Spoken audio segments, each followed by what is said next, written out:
اعوذ باللہ من الشیطان الرجیم بسم اللہ الرحمن الرحیم۔ تمام دیکھنے چاہنے والوں کو نوید عباس کی جانب سے السلام علیکم۔ آج کی جو ہماری مہمان شخصیت ہے، عالمی شہرت یافتہ براڈ کاسٹر، ماہر سفر نامہ نگار ہیں آپ، اور ڈاکومنٹریز کے حوالے سے آپ کا اچھا خاصا کام ہے، BBC اردو کے ساتھ وابستہ رہے، مختلف حوالے سے ماہر زبان کے اوپر بھی آپ کی خدمات ہیں۔ اس کے بعد جو حقیقی معنوں میں اہل زبان اگر کوئی دیکھنا چاہتے ہیں تو وہ سید رضا علی عابدی کی شخصیت میں ہمارے پاس اللہ تعالیٰ کی طرف سے ایک بہت بڑی نعمت ہے۔ اللہ تعالیٰ سے دعا ہے کہ اللہ تعالیٰ آپ کو صحت والی لمبی زندگی عطا فرمائے اور آپ اسی طرح علم و ادب کے لیے اپنی خدمات سر انجام دیتے رہیں۔ تو سر، آپ کو السلام علیکم، اپنے آج کے اس پروگرام میں خوش آمدید کہتے ہیں۔ وعلیکم السلام۔ آپ نے مجھے اپنے ناظرین سے بات کرنے کا موقع دیا ہے، اس کے لیے میں بہت شکر گزار ہوں۔ عمر کا بڑا حصہ تو میں نے ریڈیو پہ گزارا، جہاں میں بات کرتا تھا، لیکن نہ دنیا مجھے دیکھ پاتی تھی نہ میں دنیا کو دیکھ پاتا تھا۔ اب ان چند برسوں میں دنیا اتنی بدل گئی ہے کہ میں بھی آپ کو دیکھ رہا ہوں، اور میرے ناظرین بھی مجھے یقین ہے مجھے دیکھ رہے ہوں گے، اور ممکن ہے وہ مجھ سے بات بھی کر پائیں۔ اب تو یہ سب ممکن ہو گیا ہے، تو یہ بڑی اچھے دن آ گئے ہیں، اس لحاظ سے گفتگو کے لیے یہ بہترین موسم ہے۔ اور پھر یوں بھی یہ موسم بہترین ہے کہ سردی شدید ہے، ہم لوگ گھروں میں بیٹھے ہیں، تو یہ گفتگویں اطمینان سے ہو سکتی ہیں۔ آپ کو پتہ ہے کہ خوشگوار گفتگو کے لیے خوشگوار ماحول اور حالات ہونا ضروری ہیں، تو یہ بہت اچھے دن ہیں۔ آپ جی بھر کے باتیں کیجئے، مجھ سے پوچھیے جو کچھ پوچھنا چاہتے ہیں میرے بارے میں۔ جی ناظرین، جیسا کہ میں نے آپ کو بتایا ہے، سفر نامہ کے حوالے سے سر کا سید رضا علی عابدی صاحب کا ایک خاص مقام ہے۔ اس کے بعد روزنامہ جنگ میں بھی کالم لکھتے رہے۔ تو جب BBC اردو میں آپ تھے، ادھر خبریں پڑھتے تھے، تو اس دوران آپ نے سفر کیا پاکستان کا، اور جرنیلی سڑک کے عنوان سے اپنا ایک سفر نامہ لکھا، اور ساتھ میں شیر دریا کے نام سے۔ تو یہ سفر آپ نے کیا، پاکستان کے تمام شہروں میں آپ گئے، وہاں پر آپ نے GT روڈ جو شیر شاہ سوری نے بنوائی تھی اس کے متعلق آپ نے ضخیم معلومات حاصل کی، اور پھر شیر دریا کے حوالے سے آپ نے اچھا خاصا اس پہ کام کیا۔ اور سر، ہماری بڑی خوش قسمتی ہے کہ ہمیں سرگودا یونیورسٹی کے پروفیسر ڈاکٹر محمد یار گوندل صاحب نے 27/11/2017 کو آپ کے متعلق ہمیں بتایا۔ ہم نے نصاب میں پڑھا، اور ہماری بہت زیادہ خوش قسمتی ہے کہ ہم جس شخصیت کو اپنے نصاب میں پڑھ رہے تھے، آج ہم نے براہ راست یعنی اپنی آنکھوں کے ذریعے یہ ڈیجیٹل حوالے سے دیکھ لیا۔ تو یہ ہماری بہت بڑی خوش قسمتی ہے۔ اسی وقت سے ہمیں تجسس تھا کہ ہم سید رضا علی عابدی سے کچھ سیکھیں، ان کے ساتھ بات ہو سکے، چونکہ لہجہ بہت زیادہ شستہ شائستہ اردو بولنے والے ہیں، چونکہ اردو زبان و ادب کے حوالے سے جو میں اکثر اپنے طلباء کو جب کمرہ جماعت میں ہوتے ہیں تو طلباء اکثر یہ سوال کرتے ہیں کہ استاد گرامی، اہل زبان اور اہل قلم جو لوگ ہیں ان کے بارے میں ہمیں فرق بتائیے، یا اہل زبان ہمیں اس وقت کہاں پہ ملیں گے؟ تو ان کو یہی بتایا جاتا ہے کہ ہمارے دو مرکز ہیں، دبستان دلی اور دبستان لکھنؤ۔ تو یہ دلی اور لکھنؤ کے جو لوگ ہیں، ان کے ہاں خالص ادبی گفتگو کی جاتی ہے اور ادبی زبان میں بات کرتے ہیں۔ سید تقی سید عابدی صاحب ہوتے ہیں کینیڈا میں، وہ ایک مرتبہ سرگودا میں پروگرام آئے تھے، تو اس دوران ان کی گفتگو سنی، ماشاءاللہ بہت ہی مسحور کن۔ ہماری تو سر یہ خواہش ہوتی ہے کہ کوئی اہل زبان ہمارے ہاں آئے، ہم اس کی گفتگو سنتے رہیں۔ تو آپ کا تو ایام سارے وہیں پر گزرے ہیں۔ آپ 1950 میں ہجرت کر کے کراچی آئے، اس سے پہلے آپ 30 نومبر 1936 میں پیدا ہوئے۔ اسی علاقے میں آپ نے سارا جو علم و ادب کا گڑھ ہے وہاں پر آپ نے اپنی زندگی کے ابتدائی ایام گزارے۔ تو اس حوالے سے ہمارے سامعین اور ناظرین کو بتائیے۔ یہ عجیب اتفاق ہے کہ میرا کیریئر، میرا عملی زندگی اخبار کی دنیا سے شروع ہوئی، اور 1957 میں نے روزنامہ جنگ سے میں وابستہ ہوا، اور یہ 1972 تک میں اخباری صحافی رہا۔ اس دوران ایک وظیفے کے سلسلے میں مجھے برطانیہ جانے کا اتفاق ہوا، 3 مہینے کا کورس کرنے صحافت کا۔ تو میں نے برطانیہ کو دیکھا، اچھا لگا، اور جی چاہا کہ یہاں رہا جائے، کہ یہاں بسا جائے۔ اور B B C Urdu service ان دنوں اپنے عروج پہ تھی۔ پھر مشرقی پاکستان کے ٹوٹنے کا سانحہ تھا، تو بی بی سی بہت زیادہ سنا جا رہا تھا۔ اس کے بعد ہی میں بی بی سی سے وابستہ ہوا، اور اخباری صحافت چھوڑ کر ریڈیائی صحافت سے میرا تعلق ہوا۔ 1972 کی بات ہے، میں نے B B C London join کیا۔ یہ اخبار میں تو لکھتے رہے، بولنے کی نوبت نہیں آئی، لیکن ریڈیو پہ لکھیں نہ لکھیں، بولنے کا کام تھا سارا کا سارا۔ تو زبان وہاں پہ کام آئی، جو مجھے میری ماں نے عطا کی۔ مادری زبان کا حسن یہی ہے کہ وہ ماں کا دیا ہوا عطیہ ہوتا ہے۔ تو گفتگو کا سلیقہ، لہجے کی شائستگی، تلفظ کا آراستہ کیا جانا، یہ سب جو ہے یہ ریڈیو سے اس کا گہرا تعلق ہے۔ چنانچہ اس کے بعد میں ریڈیو سے وابستہ ہوا، پھر بولنے اور لکھنے کا کام ہوتا رہا۔ اور میرے سفر ناموں کا آپ نے ذکر کیا، ہوا یہ کہ بی بی سی کے جو ملازم، اردو سروس کے جو ملازم ہیں یا تھے، اب تو خیر وہ بدل گیا، انہیں ہر سال کسی ایک شخص کو اپنے علاقے کے دورے پہ بھیجا جاتا تھا۔ علاقے سے میری مراد ہے انڈیا پاکستان، اور ہمارا ہر کوئی نہ کوئی ساتھی ہر سال ہندوستان پاکستان کے دورے پہ جاتا تھا۔ جب میری باری آئی، 10 سال بعد میری باری آئی 1982 میں، تو میں ہندوستان پاکستان کے دورے پہ جانے لگا۔ تو میرے اردو سیکشن کے جو سربراہ تھے، انہوں نے کہا کہ تم دورے پہ جا رہے ہو تو اس کا کوئی فائدہ اٹھاؤ، اور کچھ ایسی چیزیں جمع کر کے لاؤ کہ جو کام آئیں۔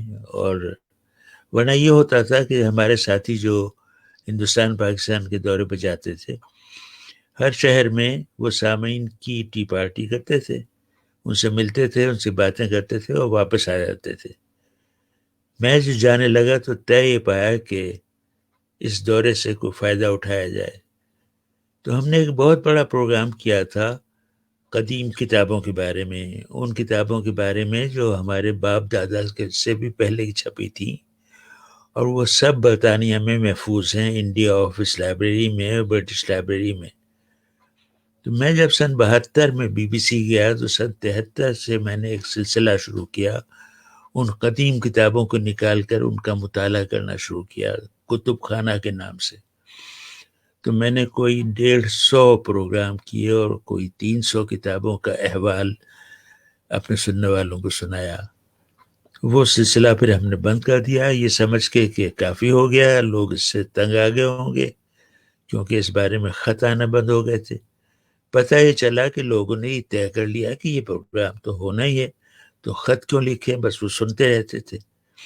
جب ہم نے پروگرام بند کیا تو پتہ چلا کہ شکایتوں کا ایک سیلاب آ گیا کہ آپ ایک تو ہماری کتابیں لے گئے، برطانیہ میں رکھ لی آپ نے لے جا کے، اور انہیں پڑھ کے سنا رہے تھے، اس سلسلہ بھی آپ نے بند کر دیا۔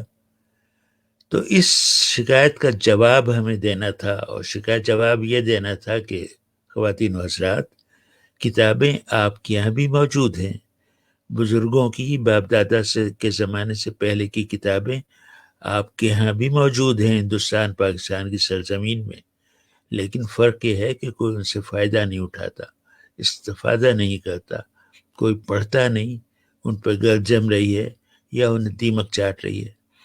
تو اس سوال کا یہ جواب دینے کے لیے طے ہوا کہ میں ہندوستان پاکستان کا دورہ کروں گا اور دیکھوں گا کہ ہمارے بزرگوں کی کتابیں کہاں کہاں ہیں، کس حال میں رکھی ہیں، ان کی دیکھ بھال ہو رہی ہے نہیں، پڑھی جا رہی ہیں نہیں، گل تو نہیں رہی ہیں، بارش میں تو نہیں بھیگ رہی ہیں، دیمک تو نہیں کھا رہی ہے، یا گھر کے لڑکے اس کو کباڑی کو تلوا کے بیچ تو نہیں رہے ہیں ان کتابوں کو۔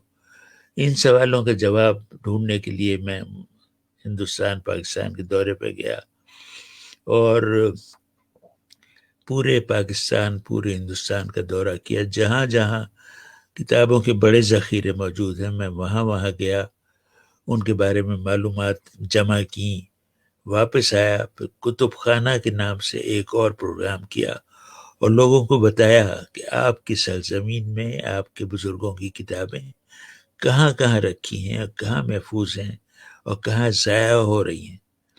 چنانچہ کتب خانہ کے نام سے یہ پروگرام ہوا اور وہ ساری معلومات جو میں جمع کر کے لایا تھا آوازوں کی شکل میں، بڑے بڑے اکابرین کی آوازیں، اتنی معلومات کہ کوئی ٹھکانہ نہیں، لوگوں کو بتایا کہ آپ کی سرزمین میں، بر صغیر میں کتابوں کے ذخیرے کہاں کہاں رکھے ہیں۔ اتنے بڑے بڑے لائبریریاں، اتنے بڑے بڑے ذخیرے، نوابوں کے زمانے کے، ریاستوں کے زمانے کے، راجاؤں مہاراجاؤں کے زمانے کی کتابیں محفوظ ہیں، کوئی انہیں دیکھتا نہیں۔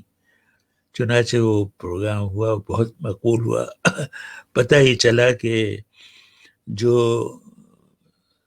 عملے کے کسی شخص کو دورے پہ بھیجا جاتا ہے ٹی پارٹیاں دینے کے لیے، وہ تو اس سے تو کچھ حاصل نہیں ہوتا، یہ بڑا کام کی چیز ہے۔ چنانچہ پھر BBC والوں کو یہ اندازہ ہوا کہ عملے کے لوگ دورے پہ جائیں اور معلومات جمع کر کے لائیں، پروگرام پیش کریں۔ تو یہ سلسلہ میرے سفر کا شروع ہوا۔ 4 سفر کیے میں نے بڑے۔ سب سے پہلے کتابوں کا کتب خانہ کے نام سے پروگرام کیا، اس کے بعد گرینڈ ٹرنک روڈ یا GT روڈ یا جرنیلی سڑک، اس کے لیے میں نے پشاور سے کلکتے تک سفر کیا۔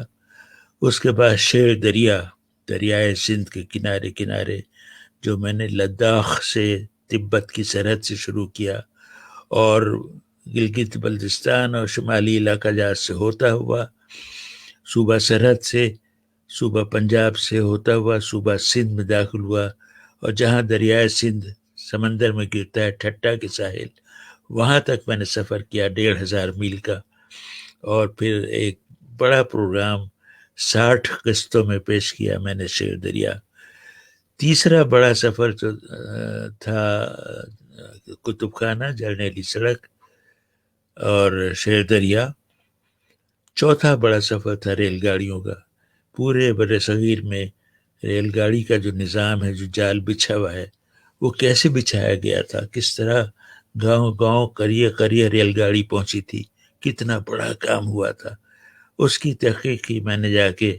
اور میں نے ریل گاڑی کا سفر کوئٹہ سے شروع کیا کلکتے تک، اور اس کے علاوہ ہر جگہ تو میں نہیں جا سکتا تھا، تو میں نے کتابوں سے، لائبریریوں سے جا کے بھی تحقیق کی اور لوگوں سے انٹرویو کر کے۔ اور چوتھا بڑا پروگرام میں نے ریل کہانی کے نام سے کیا۔ تو یہ 4 بڑے پروگرام میں نے کیے سلسلہ وار، اور پہلے ان کو ریڈیو پہ نشر کیا، اس کے بعد ان کی کتاب بنا دی، چاروں پروگراموں کی کتابیں بن گئیں، شیر دریا، جرنیلی سڑک، ریل کہانی، کتب خانہ، یہ کتاب کی شکل میں ہے۔ اور یہ چاروں پروگراموں کی تمام قسطیں یوٹیوب میں پڑی ہوئی ہیں میرے نام سے، یا جرنیلی سڑک یا شیر دریا کے نام سے، یہ سارا ذخیرہ مل جاتا ہے، جو کا تو محفوظ ہے۔ میری آوازیں، پروگرام کی آوازیں، راہگیروں کی آوازیں، اکابرین کی آوازیں، سودے والوں کی آوازیں، گداگروں کی آوازیں، گانے والوں کی آوازیں، وہ سب اس پروگرام کے اندر شیر دریا یوٹیوب میں محفوظ ہیں، موجود ہیں، ہر ایک سن سکتا ہے۔ تو یہ فیض جو ہے ساری دنیا کے لیے کھلا ہوا ہے۔ اور پوچھئے۔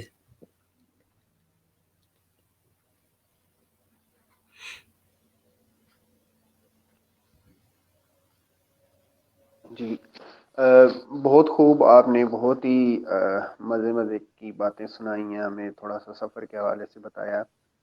تو سید رضا علی جابری صاحب، میں آپ سے یہ پوچھنا چاہوں گا کہ جو آپ نے اپنی زندگی کے ابتدائی ایام ہمسایہ ملک بھارت میں گزارے، تو وہاں پر آپ کو جو بچپن سے ماحول ملا علمی اور ادبی گھرانے کے اندر، اور آپ کے جو پڑوس میں لوگ تھے، اور چونکہ وہ زمین ہی علمی اور ادبی زمین تھی، تو وہاں سے آپ ہمیں یہ بتائیں کہ یہ جو آپ کو علمی اور ادبی ورثہ ملا ہے، یہ آپ کو اپنے گھر سے ہی اس کی تعلیم ہوئی ہے، یا آپ نے اپنے مکتب سے حاصل کی ہے، یا اپنے دوستوں کے ساتھ مل کر؟ اس حوالے سے ہمارے ناظرین کو بتائیے. اور آخر میں اس میں ایک نقطہ یہ بھی شامل کر لیجئے کہ آج کل کتب بینی کی طرف ہمارا رجحان کیوں کم ہو چکا ہے؟ آپ نے دو سوال اکٹھا کر دیے. کبھی دو سوال نہ پوچھا کیجیے انٹرویو میں. ہوتا یہ ہے انٹرویو دینے والا دوسرے سوال کا جواب دیتا ہے اور پہلا سوال بھول جاتا ہے. تو ہم پہلے سوال کی طرف چلتے ہیں کہ مجھ میں جراثیم کہاں سے آئے. ہوتا یہ ہے کہ گھر کے تمام بیٹے اس طرف چلتے ہیں جدھر ان کا باپ گیا ہوتا ہے. تو میرے والد انجینئرنگ کی تعلیم پانے رڑکی گئے تھے، جہاں بہت بڑا انجینئرنگ کالج تھا. وہاں انہوں نے انجینئرنگ کی تعلیم پائی، پھر وہیں وہ پڑھانے لگے، وہیں ریٹائر ہو گئے اور رڑکی ہی میں آباد ہو گئے. ہم سارے ان کے بیٹے وہیں پیدا ہوئے. تو یہ ہونا اصولاً یہ ہونا چاہیے تھا کہ سارے بیٹوں کو انجینئر ہی ہونا چاہیے تھا، باپ کے نقش قدم پہ چل کے. ہوا بھی یہی. میرے سارے بھائی انجینئر ہیں سوائے میرے، اس لیے کہ میرے اندر سائنس، میتھمیٹکس اور انجینئرنگ کے جراثیم بالکل نہیں تھے. تو میں تمام بھائیوں سے الگ تھا، جدا تھا. وہ سب ماشاءاللہ کامیاب انجینئر بنے، اور ایک میں ہوں، ایک مجھ سے چھوٹا بھائی ہے، باقی سب سدھار گئے، اللہ کو پیارے ہوئے، لیکن سب کامیاب انجینئر بن کے گئے.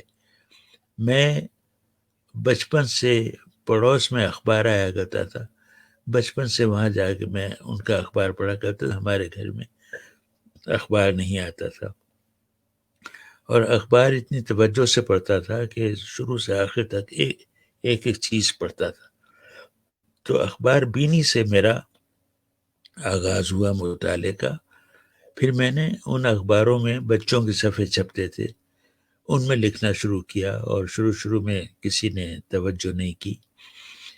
1950 میں ہم لوگ ہندوستان کو خیر بات کہہ کے پاکستان آ گئے کراچی میں، اور کراچی میں آ کے دنیا پہلی بار کھل گئی، کیونکہ رڑکی دور دراز چھوٹا سا قصبہ تھا، وہاں ہم باقی دنیا سے کٹے ہوئے تھے.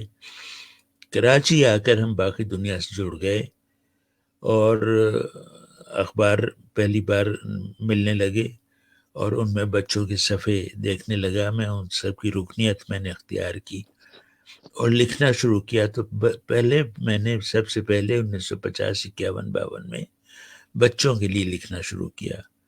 روزنامہ جنگ کا دفتر ہمارے گھر سے زیادہ دور نہیں تھا، میں پیدل چلا جاتا تھا وہاں، اپنے کہانی یا لطیفے یا مختلف چیزیں دے آتا تھا، وہ سب چھپتی تھیں.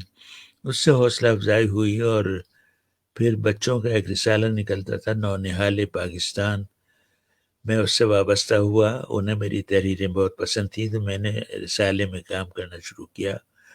وہیں سے روزنامہ جنگ میں ایک ملازمت کی جگہ خالی ہوئی، جہاں میں نے درخواست دی. چونکہ وہاں میرا آنا جانا تھا، وہ لوگ مجھ سے واقف تھے، تو میں روزنامہ جنگ سے وابستہ ہوا، اور اس طرح میں نے اخباری صحافت کی دنیا میں قدم رکھا. اس کے بعد جنگ اسلام آباد ابھی نہیں بنا تھا. یہ طے ہو گیا تھا کہ نیا دارالحکومت راولپنڈی کے قریب مرگلا کی پہاڑیوں کے دامن میں تعمیر ہوگا. تو ہمارا اخبار جو تھا روزنامہ جنگ، اس کے جو مالک تھے میر خلیل الرحمان، وہ بڑے ہوشیار تھے. انہوں نے دیکھا کہ اب دارالحکومت راولپنڈی کے قریب جانے والا ہے، تو انہوں نے جنگ اخبار راولپنڈی سے جاری کرنے کا فیصلہ کیا. اس کے لیے عملے کے زیادہ تر افراد کراچی سے گئے. میں بھی اسی ریل گاڑی کے اسی ڈبے میں گیا جس میں باقی اسٹاف کے لوگ بھی جا رہے تھے، جن میں زیادہ تر کاتب تھے ان دنوں اخبار کے عملے میں ادارتی عملہ تھوڑا ہوتا تھا، کاتب و خوشنویس زیادہ ہوتے تھے کیونکہ پورا اخبار ہاتھ سے لکھا جاتا تھا. تو ایک ڈبے میں تیز گام کو ایک ڈبے میں بھر کے ہم کو 25-30 آدمی راول پنڈی گئے، جہاں شوکت تھانوی مرحوم جنگ راول پنڈی کے ایڈیٹر مقرر ہو گئے تھے.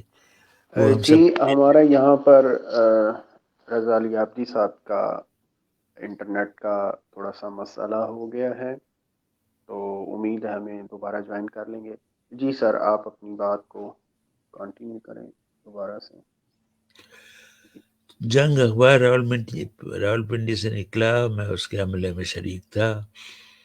پھر کراچی سے روزنامہ حریت جاری ہونے لگا جو بہت شاندار اخبار تھا. انہوں نے ہمیں پیشکش کی کہ ہم کراچی حریت جوائن کر لیں، اور کراچی ویسے بھی میرا شہر تھا، میرا سارا خاندان وہیں آباد تھا اور میری شادی ہو چکی تھی، تو ہم لوگوں کو راول پنڈی میں زندگی گزارنا مشکل ہو رہی تھی.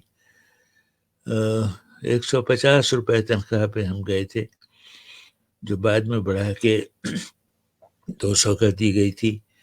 پھر ایوب خان کی حکومت نے صحافیوں کے لیے ویج بورڈ مقرر کیا، جس نے ہماری تنخواہیں 323 روپے ماہانہ کر دیں.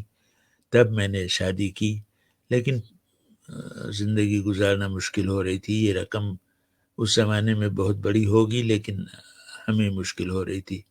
تو کراچی سے حریت اخبار نکلنے لگا، انہوں نے پیشکش کی، ہم نے جھٹ قبول کر لی. اس طرح پھر ہم کراچی چلے گئے. حریت اخبار بڑے شان سے نکالا، اتنا شاندار اخبار تھا، اسے میں اردو کی صحافت کا تاج محل کہا کرتا تھا. تو اس طرح پھر کراچی میں ہم نے قدم جمائے اور اخباری صحافت میں پھر ترقی کرنا شروع کی. نیوز ایڈیٹر ہو گیا میں. پھر ایک وظیفہ ملا، جیسا کہ میں نے بتایا، اس کے لیے برطانیہ گیا، صحافت کا 3 مہینے کا کورس کیا، واپس گیا اور حریت کو روزنامہ ڈان والوں نے خرید لیا. وہ اس میں نے شرکت اختیار کی اور بڑے اچھے زمانے دیکھے. لیکن صحافت کے لحاظ سے اچھا زمانہ اس لیے تھا کہ اخبار بےحد دیکھے جا رہے تھے، پڑھے جا رہے تھے، تحریک چل رہی تھی ایوب خان کے خلاف، اور پھر پاکستان ٹوٹا اور مشرق پاکستان ہاتھ سے جاتا رہا. وہ زمانہ تھا میری صحافت کا، جب عروج پہ تھی میری صحافت. اس کے بعد جب میں نے برطانیہ دیکھا اور جی چاہ کے برطانیہ میں رہ جائے، اور B B C Urdu service اپنے عروج پہ تھی، بہت زیادہ سنی جا رہی تھی، تو پھر میں نے درخواست دی اور تمام آزمائشوں سے گزرا، اور ٹھوک بجا کے بہت اچھی طرح دیکھ بھال کے مجھے ملازمت دی، اور میں بی بی سی سے وابستہ ہو کے لندن چلا گیا. یہ بات 1972 کی ہے. وہ دن اور آج کا دن میں یہیں لندن میں بیٹھا ہوں، یہیں جڑ پکڑ لی ہے. بچے آ گئے تھے، بچے کراچی میں پیدا ہوئے تھے، چھوٹے چھوٹے تھے، یہاں آ گئے تھے، اب ماشاءاللہ بڑے بڑے ہو گئے ہیں. میرے 3 بچے ہیں، 2 بیٹیاں 1 بیٹا. ان کے 6 بچے ہیں، 2 پوتے اور 4 نواسیاں.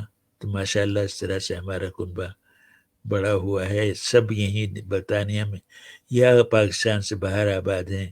ایک بیٹی ہانگ کانگ میں ٹیچر ہے، ایک بیٹا نیو یارک میں بہت اچھی ملازمت کر رہا ہے، ایک بیٹی انگلستان میں رہتی، سب سے بڑی ہے، اور باقی 2 نواسیاں ہمارے گھر کے قریب رہتی ہیں. ایک پوتا ایک پوتی نیو یارک میں ہے. سب وہ جو کہتے ہیں چمن میں ہر طرف بکھری ہوئی ہے داستان میری، تو داستان کا میری یہ عالم ہے. یہ پہلا سوال تھا، دوسرا میں بھول گیا، آپ کا اگر یاد ہو یاد دلائیے.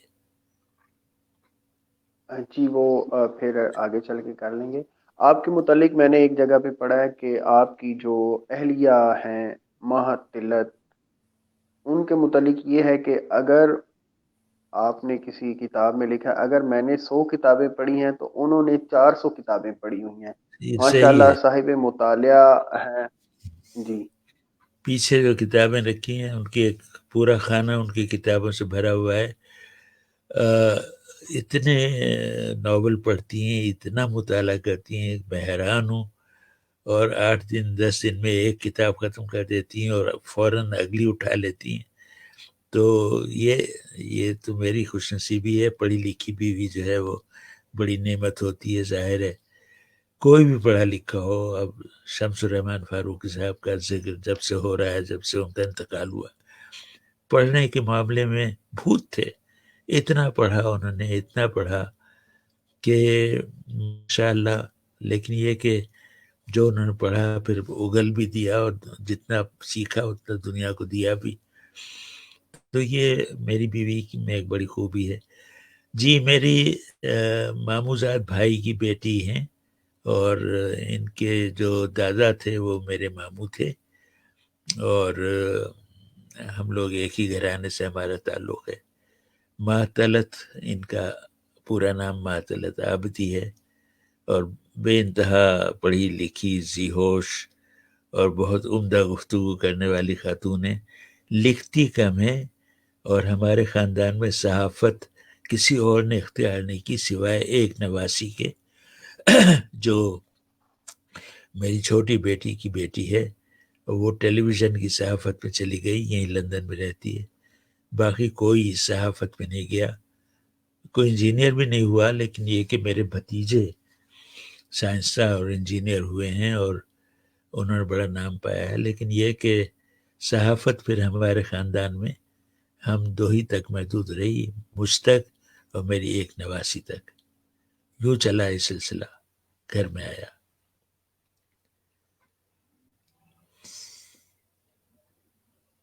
جی، بہت خوب. آپ نے تھوڑی دیر پہلے انٹرویو میں بتایا کہ بچے والد سے سیکھتے ہیں. آپ نے اپنے بچوں کے ملازمتوں کے حوالے سے بھی بتایا کہ ان کے شعبہ جات کیا ہیں. تو آپ کا کوئی بیٹا آپ سے متاثر ہو کر علم و ادب یا صحافت کی جانب متوجہ نہیں ہوا؟ اس حوالے سے ہمارے سامعین کو بتائیے، اس میں کیا حکمت پوشیدہ ہے؟ آپ کا انٹرنیٹ غالباً کام نہیں کر رہا. یہی تو میں ابھی بتا رہا تھا کہ میرے خاندان میں صحافت کسی کو نہیں آ رہی. صرف میں ہوں اور میری ایک نواسی ہے جو ٹیلی ویژن صحافت سے وابستہ ہے. ہمارا سارا خاندان انجینئر ہے، کیونکہ میرے باپ انجینئر تھے. تو ہر گھر کی روایت ہے، جہاں جو راستہ باپ اختیار کرتا ہے اولادیں وہی راستہ اختیار کرتی ہیں. لیکن ہمارے گھر میں یہ روایت نہیں ہے. میں نے بھی توڑی یہ روایت، اور میں انجینئرنگ کی طرف نہیں گیا. میرا کوئی بچہ، میری آل اولاد میں سے کوئی بھی سوائے ایک نواسی کے صحافت کی طرف راغب نہیں ہوا. اور پڑھنے لکھنے کا سب کو شوق ہے، تعلیم سب نے پائی ہے اور کامیاب ہیں اپنی زندگی میں سب، ماشاء اللہ. لیکن آپ نے میرا جواب نہیں سنا غالباً. ماشاء اللہ، بہت خوب.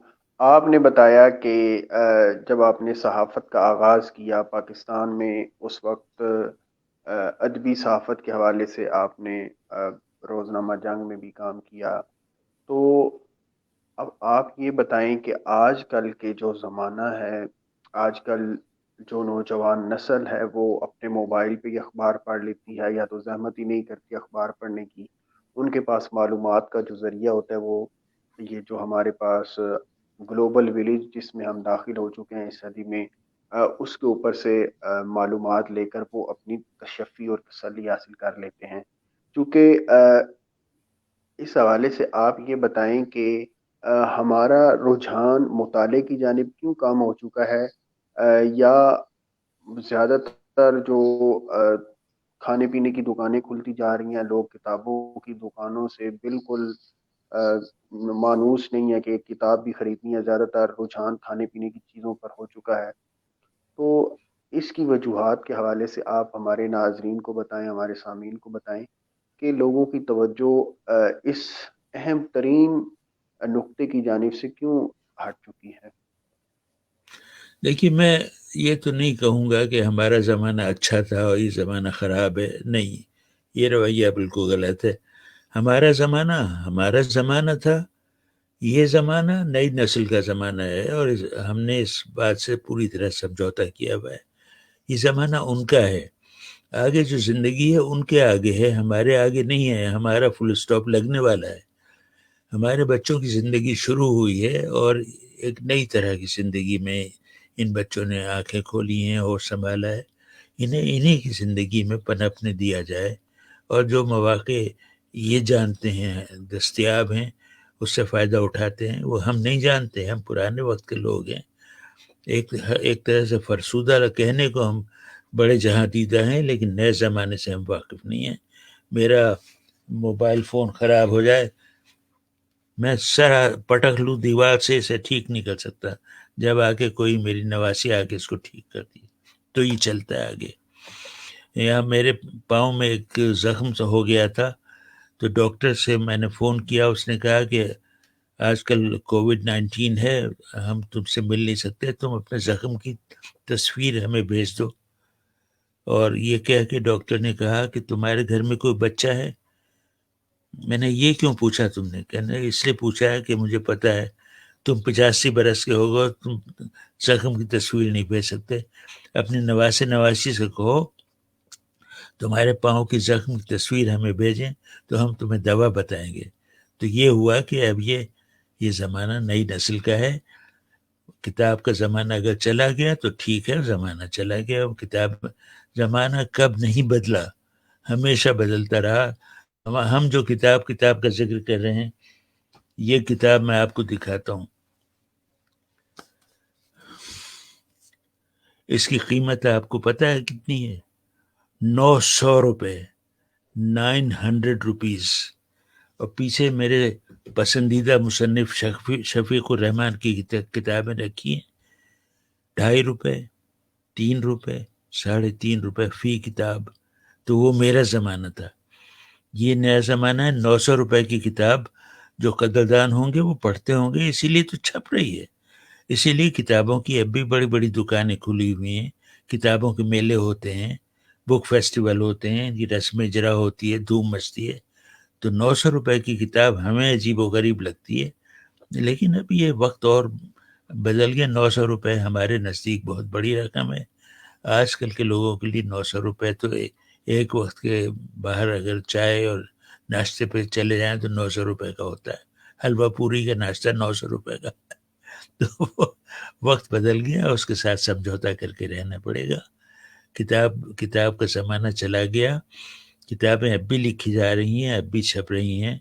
بے شمار مصنف اپنی جیب سے پیسے خرچ کر کے کتابیں چھپوا رہے ہیں اور بازار میں آ رہی ہیں.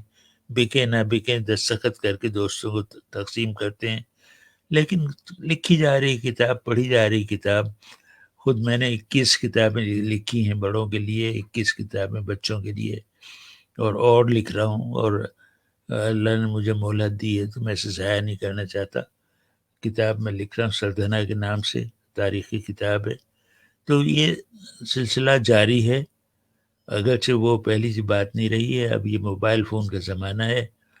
میری بیٹی جو ٹیلی ویژن سے وابستہ ہے، وہ جو ٹیلی ویژن سے جو پروگرام کرتی ہے، وہ صرف ان لڑکے لڑکیوں کے لیے ہوتا ہے جو اپنا ٹیلی ویژن اسمارٹ فون پر دیکھتے ہیں. تو وہ پروگرام خاص طور سے ٹیلی ویژن سیٹ کے لیے نہیں، اسمارٹ فون کے لیے نشر کیا جاتا ہے.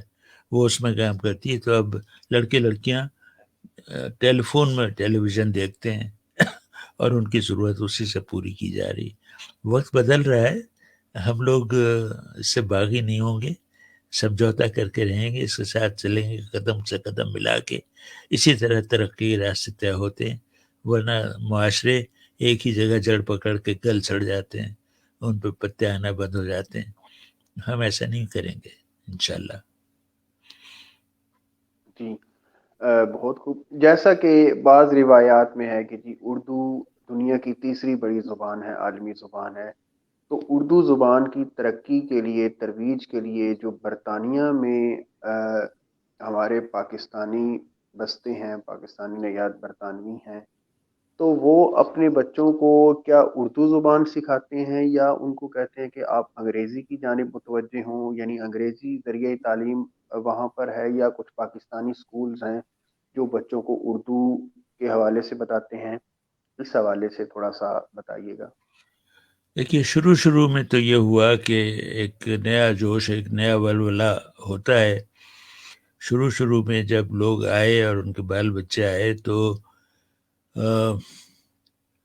اردو ان کو پڑھاتے تھے والدین، یا ہفتے اتوار کو اردو کی الگ کلاسیں ہوتی تھیں، والدین بچوں کو لے جا کے اردو کلاسوں میں بٹھاتے تھے، اور قرآن کی بھی اسی طرح تعلیم ہو رہی تھی.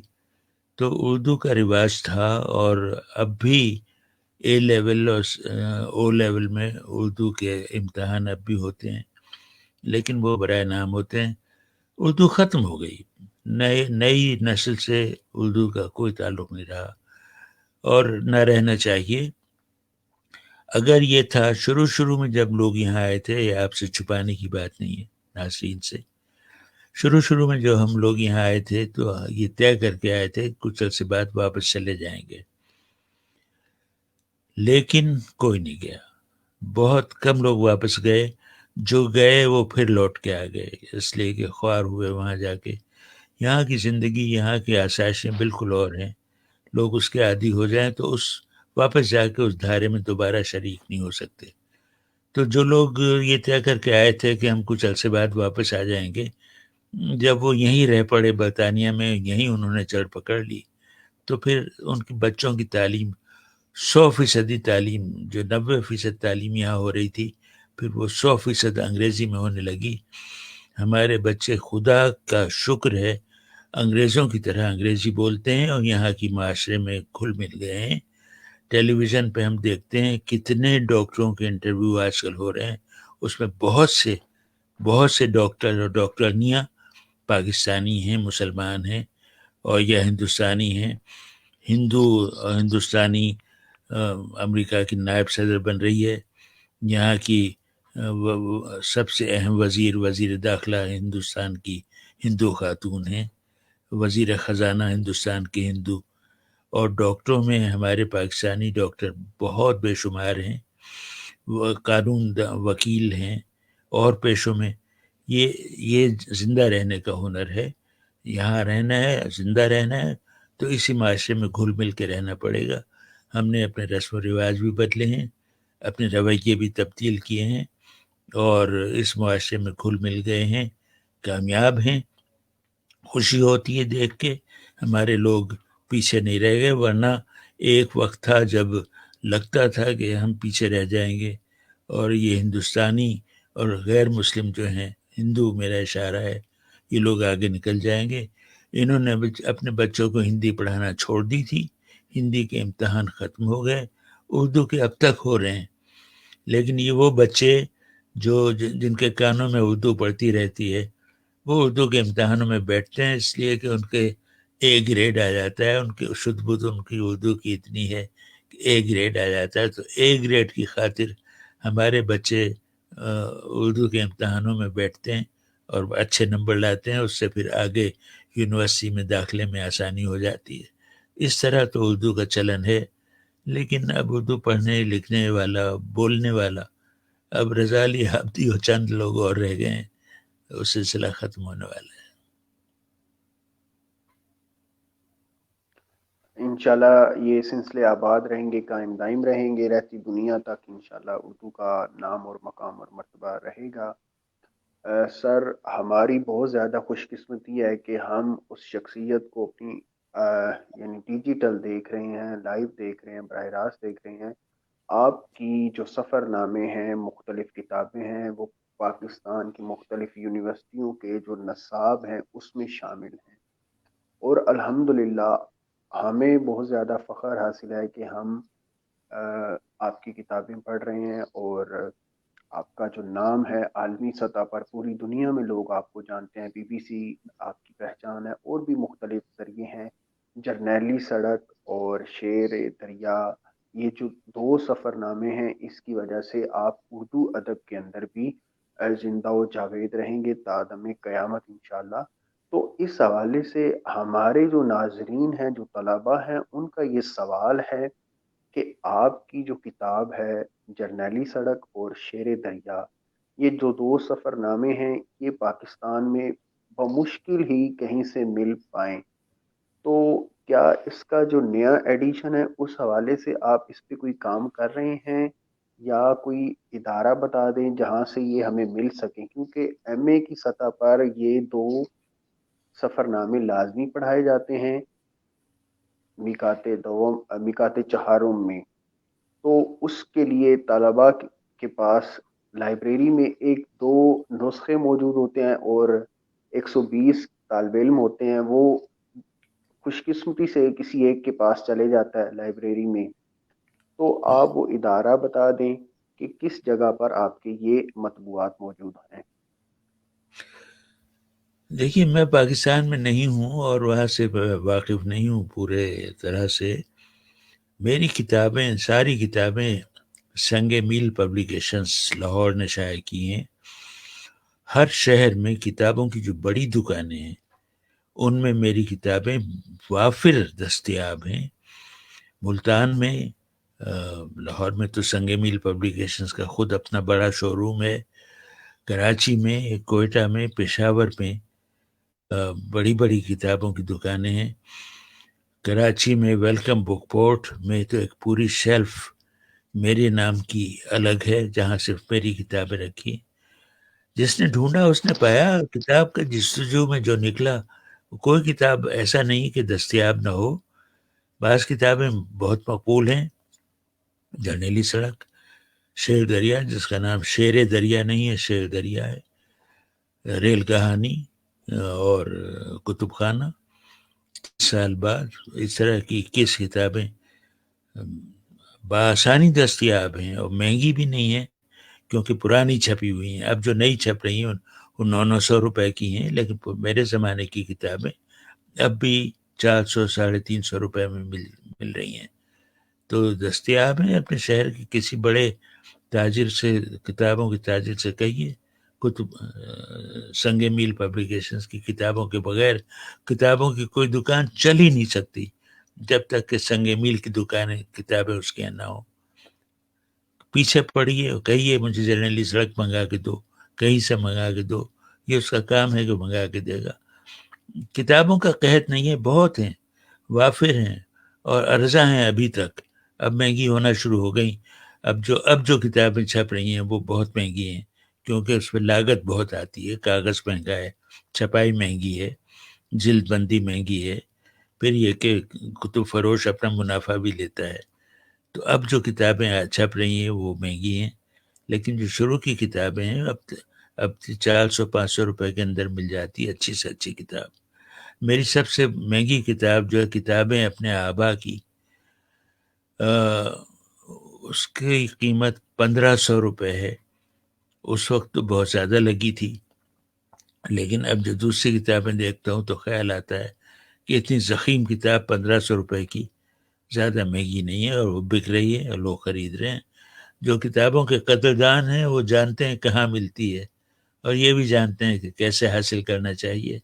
تو میں مایوس نہیں ہوں. آپ پتہ نہیں کیوں اتنے مایوس ہیں. اپنے طالب علموں سے کہیے، بلکہ اپنے اداروں سے کہیے.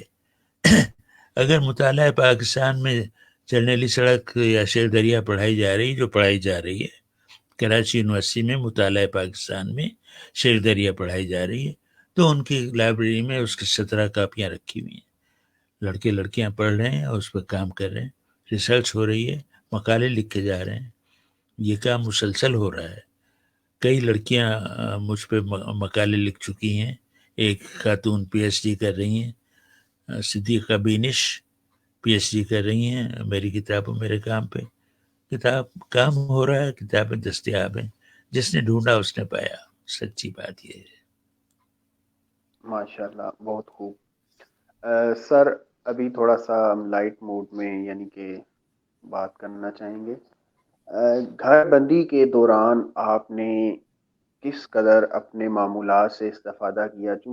کیونکہ گھر بندی ہے اور یہ موذی مرض بھی آ چکی ہے جس سے پوری دنیا بہت زیادہ متاثر ہوئی ہے. تو اس وبا نے ہمارے جو معمولات زندگی ہیں اس کو بھی متاثر کیا ہے.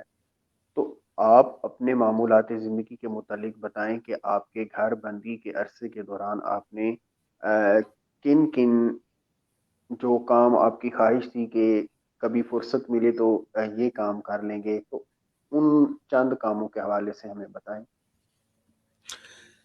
دیکھیے میرا قصہ یہ ہے کہ میں 85 برس کا ہو چکا ہوں. اور وہ جو دوڑ دھوپ کرنے گھومنے پھرنے کے زمانے تھے وہ میں نے گزار لیے ہیں.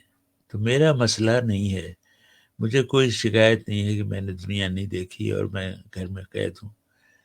گھر میں قید ہوں جو ابھی گفتگو شروع ہونے سے پہلے آپ سے بات ہو رہی تھی، گھر میں بند ہونے کے کچھ فائدے بھی ہیں. اگر کسی کو پڑھنے یا لکھنے سے دلچسپی ہے تو یہی زمانہ ہے جب یہ کام آسانی سے ہو سکتا ہے. مجھے پتہ ہے لکھنے کے لیے ایک سرشاری چاہیے. گھر بندی قلعہ بند ہو کے ہم بیٹھے ہوئے ہیں، اس میں ظاہر ہے کہ الجھنیں ہیں، ذہن الجھا ہوا ہے. میری بیوی خاص طور سے بہت پریشان ہے، باہر نہیں نکل پاتی. اور اب یہاں اتنا لاک ڈاؤن سخت ہو گیا برطانیہ میں کہ باہر نکلنے پہ لوگ گرفتار کیے جا سکتے ہیں اگر بلا وجہ باہر نکلیں. تو یہ زمانہ ہے لکھیں، پڑھیں. پڑھنا جو ہے بڑی سعادت ہے. اور شمس الرحمن فاروقی مرحوم کہا کرتے تھے پڑھو، پہلے پڑھو پھر لکھو. پہلے نہیں لکھو، پہلے پڑھو پھر لکھو. تو جن لوگوں کو پڑھنے لکھنے کا شغف ہے، لکھنے کی خواہش ہے جنہیں، وہ پہلے پڑھیں، خوب پڑھیں، جسے کہتے ہیں ہوم ورک کریں، اس کے بعد لکھیں. پھر آپ دیکھیں ذہن کشادہ ہو جاتا ہے، ذہن کے دریچے کھلتے ہیں.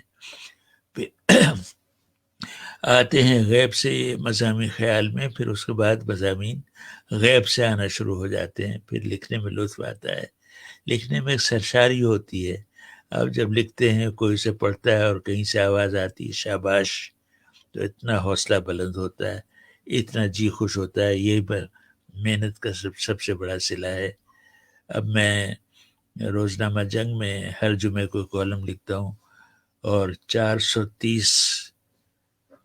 سے زیادہ کالم لکھ چکا ہوں. خوشی ہوتی ہے، ہر ہفتے بڑے شوق سے اپنا کالم خود دیکھتا ہوں، خوش ہوتا ہوں، پڑھتا ہوں. پھر اس کے بعد کہیں نہ کہیں سے جواب آتا ہے کہ آج آپ کا کالم پڑھا، بہت فلاں بات بہت اچھی تھی، فلاں بات دلچسپ تھی. یہ شاباشی جو ہے یہ محنت کا سب سے بڑا صلہ ہوتا ہے. اور اس زمانے میں جب ٹیلی فون عام ہو گیا ہے، ایک زمانہ تھا جب گھر میں ٹیلی فون جن لوگوں کے تھا بڑے خوش نصیب سمجھے جاتے تھے. اب ہر آدمی کی جیب میں ایک یا ایک سے زیادہ ٹیلی فون پڑے ہیں، اور جنگل میں ہو، ویرانے میں ہو، صحرا میں ہو، جھیلوں میں ہو، تالابوں میں ہو، ہر جگہ سے ہر جگہ ٹیلی فون کر سکتا ہے انسان. تو اب دنیا کھل گئی ہے، دنیا کا مکالمہ شروع ہو گیا. ساری دنیا باقی دنیا سے گفتگو کر رہی ہے. یہ بڑا کمال کا زمانہ ہے. جو میں کہتا ہوں دنیا بے پردہ ہو گئی، پردے اٹھ گئے ہیں سارے. باتیں کر رہے ہیں ہم سب ایک دوسرے سے، خیال کا تبادلہ کر رہے ہیں. خیال کے تبادلے سے نئے خیال پیدا ہوتے ہیں. لکھنے پڑھنے والوں کے لیے یہ بہترین زمانہ ہے. گھر میں بند ہو کے بیٹھنے کے نقصان بھی ہیں. ورزش ضرور کیجیے، خوراک کم کر دیجیے، زیادہ کھانے سے وزن بڑھتا ہے.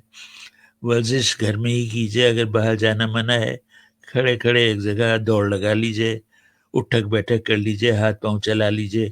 کم کھائیے، ہاتھ پاؤں زیادہ چلائیے، خوش رہیے اور جی بھر کے پڑھیے.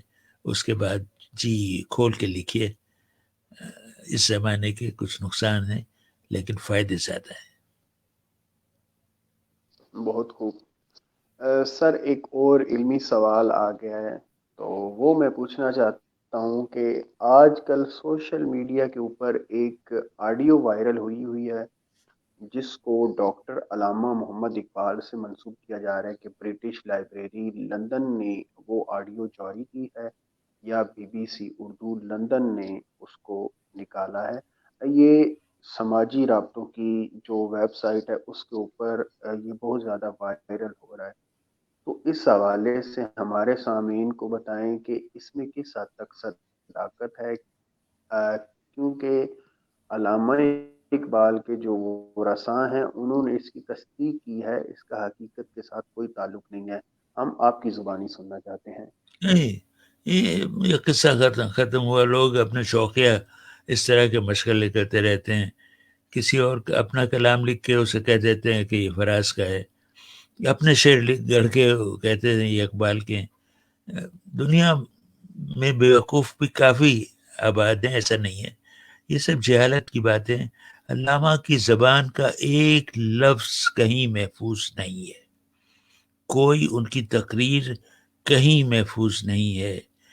میں نے یہ سنا ہے تصدیق نہیں کہ علامہ ہر سال 1 جنوری کو لاہور ریڈیو سے نوجوانوں سے خطاب کیا کرتے تھے. سنا ہے، لیکن حیرت ہے کہ ریڈیو آل انڈیا ریڈیو یا ریڈیو لاہور کے پاس بھی اس کی ریکارڈنگ نہیں. علامہ کی ریکارڈنگ سب جعلی، فرضی واحیات ہیں، کہیں ان کی آواز محفوظ نہیں ہے. یہ طے ہے.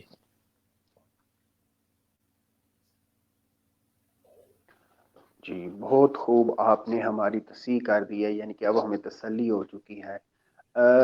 ایک اور سوال پوچھنا ہے کہ آپ نے اپنی جو فیس بک آئی ڈی ہے وہاں سے لفظوں کا سفر شروع کیا ہوا ہے، اس حوالے سے ہمارے سامعین کو بتائیں کہ اس کا مقصد کیا ہے. ماشاءاللہ بہت ہی خوبصورت اور معیاری جملے دیکھنے کو ملتے ہیں، اور ہم تو ترس چکے ہیں پاکستان والے کہ کوئی ہمیں اہل زبان میسر آئے. میں اکثر اپنے طلباء کو پڑھاتا ہوں تو وہاں پر روزمرہ اور محاورے کے ساتھ گفتگو ہوتی ہے، وہ اس کے درمیان جو فرق کرنا ہوتا ہے وہ ان کو بتاتے ہیں. تو جو اہل زبان ہوتے ہیں وہ زبان کی بنیاد رکھتے ہیں، ان کو زیادہ بہتر معلومات ہوتی ہیں. تو آپ نے ماشاءاللہ جو سلسلہ شروع کیا ہے لفظوں کا سفر، اس حوالے سے جو ہمارے سامعین ہیں ان کو بتائیں کہ وہ کس حد تک استفادہ کر سکتے ہیں. اور اس کو اگر آپ ڈیجیٹل یعنی کہ ویڈیو کی صورت میں بنا کر کوئی پروگرام ہمارے سامعین کے لیے، تاکہ زیادہ سے زیادہ لوگ استفادہ کر سکیں، اس حوالے سے آگاہ کیجیے گا. یہ تو میں نے یوں ہی جب کچھ کرنے کو نہیں تھا تو ایک مشغلہ شروع کر دیا تھا، لیکن مجھے اندازہ نہیں تھا کہ باہر کی دنیا میں اس کی اتنی پذیرائی ہوگی. پہلے تو یہ نام اس کا لفظوں کا سفر نہیں تھا، مختلف الفاظ سے ہم لوگ کھیلا کرتے تھے، ایک شغل کرتے تھے لفظوں کے ساتھ، جسے پھر وہ لفظوں کا سفر ٹھہرا، اس لیے کہ لفظ کیسے کیسے اپنی شکلیں اختیار کرتے ہیں، کیسے کیسے زبان میں، نثر میں، نظم میں لفظ کس کس طرح بڑھتے جاتے ہیں. ایک بات. دوسرے یہ کہ بہار میں اور طریقہ ہے، دکن میں اور طریقہ ہے، یو پی میں اور ہے، پنجاب میں اور ہے، تو لفظ کس علاقے میں کس طرح استعمال اختیار کیے جاتے ہیں. یہ ایک مشغلہ شروع ہوا. پھر وہ ماشاءاللہ ہوتے ہوتے اس کی علمی شکل. میں اس میں لسانیات کا لفظ استعمال نہیں کرتا اور علمی موٹی موٹی اصطلاحیں استعمال نہیں کرتا. اسے میں عام لوگوں کی زبان میں، عام گفتگو کی زبان میں اس کو آگے بڑھا رہا ہوں. یہ ایک طرح کا ورکشاپ ہے جس میں ہم سب مل کر، میں اور میرے احباب جن کی تعداد 2-2.5 ہزار سے کم نہیں ہے، اس میں شریک ہوتے ہیں. ہر بدھ کو یا ہر سنیچر یا سیٹرڈے یا ہفتے کے روز ایک مشق شروع کی جاتی ہے. 2 دن تک لوگ اس میں، احباب اس میں شرکت کرتے رہتے ہیں، اپنی چیزیں اس میں ڈالتے رہتے ہیں. کمال کی چیزیں، نئی پرانی فرسودہ جو اختیار کی گئی ہیں، جو ترک کر دی گئی ہیں، وہ ساری ترکیبیں لفظوں کی اس میں بڑھتی جاتی ہیں. اور ماشاءاللہ ترقی ہے، مقبولیت ہے، اور اس میں بہت کام ہو رہا ہے. ہمارے پبلشر جو ہیں وہ چاہتے ہیں اس کو کتاب کی شکل دی جائے، بڑا اچھا خیال ہے. بلکہ ہم اور آپ جو یہ پروگرام کر رہے ہیں، اس میں مجھے یاد آیا کہ جب تلفظ کی باری آئے گی، جو جلدی آئے گی، تو تلفظ ہمارا تحریر کے ذریعے ہو کرنا مشکل ہے، کیونکہ زیر زبر پیش لگانے کا ہمارے یہاں رواج نہیں ہے، جیسے کہ عربی میں یا قرآن میں. تو وہ ہمارے یہاں رواج نہیں ہے. ہندی میں جیسے ماترا لگائی جاتی ہے. ماترا کی خوبی یہ ہے کہ جو لفظ آپ نے جیسے لکھ دیا، ساری دنیا اسی طرح پڑھے گی. ہمارے یہاں زبر زیر پیش لگانے کا رواج نہیں ہے، تو تلفظ ہم نے ذہن میں یاد کیا ہوا ہے، لیکن یہ کہ پتہ نہیں کہ اس میں ہم غلط بول رہے ہیں یا صحیح بول رہے ہیں، کیونکہ سند ہمارے پاس کوئی نہیں ہے. شاعری کی ایک ہی ہم پر عنایت ہے، وہ یہ کہ شعر میں لفظ کا صحیح استعمال ہونا ضروری ہے. اگر لفظ مرض ہے اور آپ نے ملس باندھا ہے، یا اگر لفظ غرض ہے، آپ نے غرض باندھا ہے، تو پکڑے جائیں گے، آپ جہالت ظاہر ہو جائے گی۔ شاعری کی وجہ سے تلفظ بچا ہوا ہے، ورنہ بہت خراب ہونے والا تھا، کیونکہ ہمارے یہاں زیر زبر پیش نہیں ہے۔ تو میں یہ سوچتا ہوں، اور آپ سے بات بھی ہو رہی ہے، کہ جب ہم تلفظ کے مرحلے پہ آئیں گے تو ہم تحریر ختم کر دیں، اور یہی جو ٹیلی ویژن پہ اور ٹیلی ویژن کے اسکرین پہ یا اسمارٹ فون کے اسکرین پہ جو گفتگو ہوتی ہے آواز سے، اس میں سیشن کریں تلفظ کے، اور ہر لفظ کے تلفظ پہ بات کریں۔ جن لوگوں کا تلفظ غلط ہو ان کی اصلاح کریں۔ جو لفظ عام طور پہ غلط تلفظ کیے جانے لگے ہیں، آج تک طے نہیں ہوا ہے کہ جد و جہد ہے، جد و جہد ہے، جد و جہد ہے، جد و جہد ہے، آج تک فیصلہ نہیں ہو پایا۔ ہر ایک اپنا اپنا تلفظ کر رہا ہے۔ اس پہ گفتگو ہو، اور اچھی تربیت بھی ہو، اور جی بھی پہلے۔ یہ کام اس طرح ہو سکتا ہے جیسے آپ کا یہ چینل کام کر رہا ہے۔ تو آپ سے پھر میں کہوں گا میرے اس میں ہاتھ بٹائیے گا۔ جی انشاءاللہ۔ سر ایک اور سوال میں نے پوچھنا ہے کہ ماشاء میں اللہ تھک گیا۔ ابھی چونکہ وقت، ہاں آخری صرف دو سوال ہوں گے، ایک مختصر ہے، پھر بعد میں آپ نے پیغام دینا۔ پوچھنا یہ ہے کہ آپ نے ماشاءاللہ اتنا زیادہ سفر کیا ہے، آپ کے ذخیرے جو ہیں وہ ضخیم کتابوں میں ہمارے پاس محفوظ ہو چکے ہیں، لیکن آپ نے کیا اپنی آبیتی کے اوپر، آٹو بایوگرافی کے اوپر کوئی کام کیا ہے، یا مستقبل میں کوئی ارادہ ہے کہ آپ اپنی آٹو بایوگرافی لکھ کر جو ہمارے سامعین ہیں، آپ کے چاہنے والے ہیں پاکستان، ہندوستان اور پوری دنیا میں، تاکہ ان تک جو آپ کی آبیتی ہے وہ پہنچ جائے اور لوگ آپ سے مستفیض ہوں؟ آپ نے اپنا ہوم ورک نہیں کیا ہے، سچی بات یہ ہے۔ اس پہ آپ اگرچہ استاد ہیں، لیکن آپ کے کان کھینچے جا سکتے ہیں۔ آپ نے ہوم ورک نہیں کیا ہے۔ میری سوانح خرم سہیل نے لکھی ہے، جس کا نام ہے قلم سے آواز تک، ضخیم کتاب ہے۔ پھر میرے سوانح کی ایک کتاب ہے جس کا نام ہے اخبار کی راتیں، دوسری کتاب ہے جس کا نام ہے ریڈیو کے دن، تیسری کتاب ہے جس کا نام ہے مجھے سب یاد ہے۔ ان تین کتابوں میں نے اپنی پوری زندگی بیان کر دی۔ جو رہی صحیح کسر ہے، خرم سہیل کی کتاب آواز سے، قلم سے آواز تک، اس میں سب محفوظ ہے۔ تو میری سوانح پوری کی پوری تحریری شکل میں موجود ہے، تین کتابوں میں، تین چار کتابوں میں منتشر ہے۔ لیکن یہ کہ ہمارے پبلشر کہتے ہیں ان کو ایک جگہ کر کے چھاپ دیں تو ایک کتاب بن جائے گی، اچھے وقت آ جائیں تو وہ بھی کریں گے، لیکن یہ کہ میری پوری سوانح دستیاب ہے، بازار میں ہے، موجود ہے۔ باپ کون تھے، دادا کون تھے، پردادا کون تھے، کیسے تباہ ہوا لکھنؤ، کیسے مٹ گئی لکھنؤ کی تہذیب، سب لکھا جا چکا ہے۔ اور بہت اب آپ بہت خوب۔ آخری پیغام میرا لے آخر میں لیجیے۔ آپ کوئی ہاں بولیے۔ آپ کوئی پیغام دینا چاہیں گے ہمارے سامعین کو؟ ہاں، گفتگو بہت طویل یعنی ہو گئی، آپ آدمی تھک ہمارے جاتا ہے۔ سامعین کے لیے پیغام یہی بس ہے کہ یہ اب پیغام پیغام دیجیے۔ ساری گفتگو میرے پیغام ہی تھی، اور کیا تھا، کتنا میرا زور تھا اس بات پہ کہ پڑھا کیجیے۔ پڑھنا جو ہے وہ انسان کو پرفیکٹ بناتا ہے۔ جس قدر ہو سکتا ہے پڑھیں۔ میں ایسے بزرگوں کو جانتا ہوں، آغا حشر کاشمیری اردو کے سب سے بڑے ڈرامہ نگار تھے، اور شیکسپیئر ہند کہلاتے تھے۔ آغا حشر کا کمال یہ تھا کہ بے حد پڑھتے تھے۔ مجھے ان کے گھر میں جانے کا اتفاق ہوا بنارس میں، جہاں کتابوں کی الماریاں بھری ہوئی رکھی ہیں اب تک، ان کی چھوڑی ہوئی کتابیں۔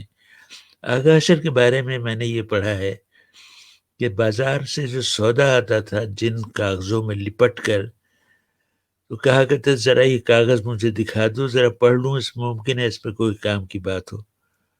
تو وہ ایسے پڑھاکو تھے کہ جن پڑیوں میں دالیں اور مسالے بند کے آتے تھے ان کو بھی پڑھتے تھے کہ شاید اس میں کوئی کام کی بات نکل آئے۔ تو پڑھنے والا ہو تو ایسا ہو. شمس الرحمان فاروقی مرحوم کے بارے میں نے ابھی پڑھا کہ جس زمانے میں کالج میں پڑھتے تھے تو کوئی 1.5 میل کا فاصلہ پیدل طے کرتے تھے صبح شام. تو صبح جب کالج جا رہے ہوتے تھے راستے پر کتاب پڑھتے ہوئے چلتے تھے. ایسا دیوانہ میں نے کوئی نہیں دیکھا. کتاب پڑھتے ہوئے چلتے تھے اور لوگ کہتے تھے بھائی یہ لڑکا اتنا پڑھاکو ہے، اتنا شوقین ہے کتاب پڑھنے کا کہ کالج جاتا ہے تو راستے میں کتاب پڑھتا ہوا چلتا ہے. دیکھیے میں تھک گیا. تو وہ لوگ اس کو راستہ دے دیتے، بھائی لڑکا آ رہا ہے پڑھتا ہوا، اس کو راستہ دے دو. تو یہ چلتے سیدھی کتاب پڑھتے سیدھا اپنے کالج پہنچ جاتے. یہ اس 25-30 منٹ کو بھی ضائع نہیں کرتے تھے، اس سے بھی فائدہ اٹھاتے تھے. بس میرا پیغام یہ ہے، پڑھیے، خوب پڑھیے، اس کے بعد لکھیے اور خوب لکھیے. اور میں آخری بات میرا خیال ہے اب کہہ دی جائے، میں تھک گیا ہوں، کہ میں بے شکر گزار ہوں. اگر حاسین نے مجھے دیکھا ہے تو میرا خیال تھا کہ شاید وہ بھی مجھ سے رابطہ کر سکیں گے، ایسا نہیں ہوا. لیکن اگر جی انشاءاللہ آپ کی وہ پروفائل ان کے ساتھ شیئر کر دی جائے گی، یوٹیوب چینل کا لنک بھی بھیج دیا جائے گا، اور آپ سے وہ انشاءاللہ سیکھیں گے. چونکہ زندگی سیکھنے کا عمل ہے. میں چونکہ بحیثیت طالب علم میں کوئی استاد تو جس معیار کا آپ چاہتے ہیں اس کا نہیں ہوں. ابھی چونکہ یونیورسٹی سے 2 سال پہلے ہی ڈگری مکمل کی اور ابھی درس و تدریس سے سیکھنے کا عمل ہے. انشاءاللہ سیکھتے سیکھتے کوشش کریں گے بہتر ہو جائے گا. ہماری بہت زیادہ خوش قسمتی ہے کہ ہمیں رضا علی یاغی صاحب نے وقت دیا. تو سر ہم آپ کی بہت زیادہ شکر گزار ہیں. انشاءاللہ آئندہ بھی آپ سے مستفید ہوتے رہیں گے.